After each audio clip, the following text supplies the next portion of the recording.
My channel সোনা বিশ্বাস। তো আজ আমি আপনাদের দেখাবো হচ্ছে চিকেন চাউমিন করে। তো এখানে কিন্তু আমরা গাজর আর চিকেনটা কিন্তু আমরা ভেজে নিচ্ছি ছোটো ছোটো পিস করে। তো যদি ভিডিওটি ভালো লেগে থাকে তাহলে অবশ্যই like comment share and subscribe করে দেবেন।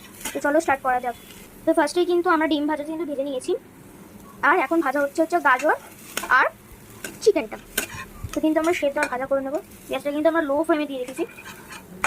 তো তখন এবার আমরা ঢাকা দিয়ে দেবো। ঢাকা দিয়ে যতক্ষণ না সেদ্ধ হবে ততক্ষণ আমরা এটা ঢাকা দিয়ে রাখবো। তো এখানে কিন্তু গাজর আর মাংসটা ভাজা হয়ে গেছে। এবার আমরা দেবো হচ্ছে আলু যে কেটে রাখা ছিল সেটা আমরা দিয়ে দেবো, তার সাথে পেঁয়াজ কুচি এবং লঙ্কা কুচি। তো এটাকে আমরা এখন ভালো করে ভেজে নেবো।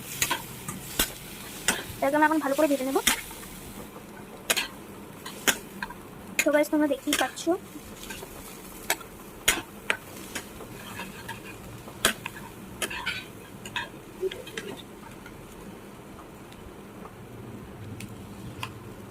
এরপর এর মধ্যে কিন্তু আমরা কিছুটা অলিভ অয়েল অ্যাড করছি। তোমরা করতেও পারো বা নাও করতে পারো, দেখতেই পাচ্ছ। এরপর এর মধ্যে আমরা স্বাদ মতো লবণ দিয়ে দেবো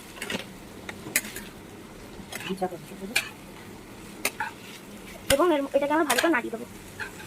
যতক্ষণ না ভাজা হচ্ছে ততক্ষণ আমরা ঢাকনাটা বসিয়ে দেবো। এতে আমরা কিছুটা পরিমাণ অরিগানো দিয়ে দেবো এবং এটা আমরা ভালো করে নাড়িয়ে দেবো।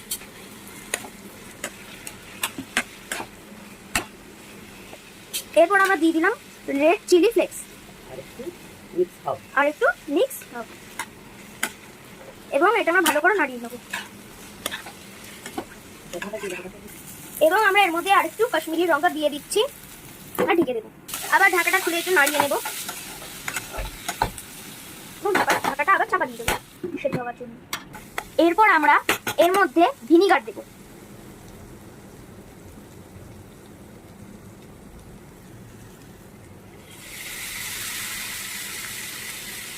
আমরা 2 চামচ মতো ভিনেগার দিলাম এবং নাড়িয়ে দেবো।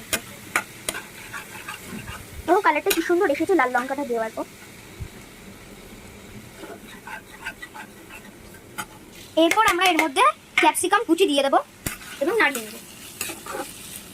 কিছুক্ষণ আমরা এটাকে দিয়ে দেবো। এখানে কিন্তু আমাদের চাউমিনটা বা নুডলসটা সেদ্ধ হতে দিয়েছি আমরা। এর মধ্যে আমরা আগে থেকে ভেজে রাখা ডিমটা দিয়ে দেবো।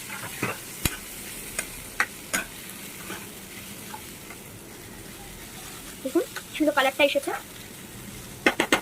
এরপর আমরা সেদ্ধ করা চাউমিনটা দিয়ে দেবো এবং নাড়িয়ে নেব।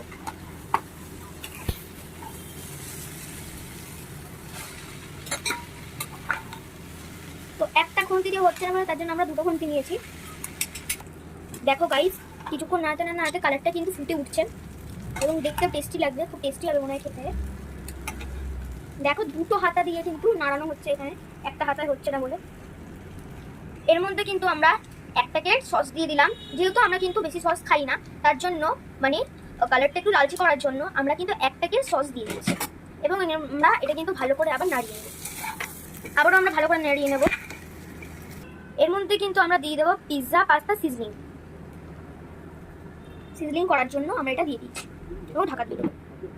তো গাইস আমাদের কিন্তু পাস্তাটা কমপ্লিট, পাস্তা কেন বলি, চাউমিনটা কিন্তু কমপ্লিট হয়ে গেছে। দেখতেই পাচ্ছ খুব সুন্দর একটা স্মেল বেরিয়েছে, এটা আমার নাকে আসছে। দেখতে খুব কিন্তু টেস্টি লাগছে।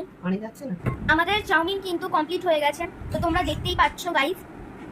তো যদি ভিডিওটি ভালো লেগে থাকে তাহলে অবশ্যই like comment share and subscribe করে দেবে। আর পাশের যে লাল বাটনটা আছে সেটা কিন্তু ঝটপট প্রেস করে দাও গাইস। Tata guys.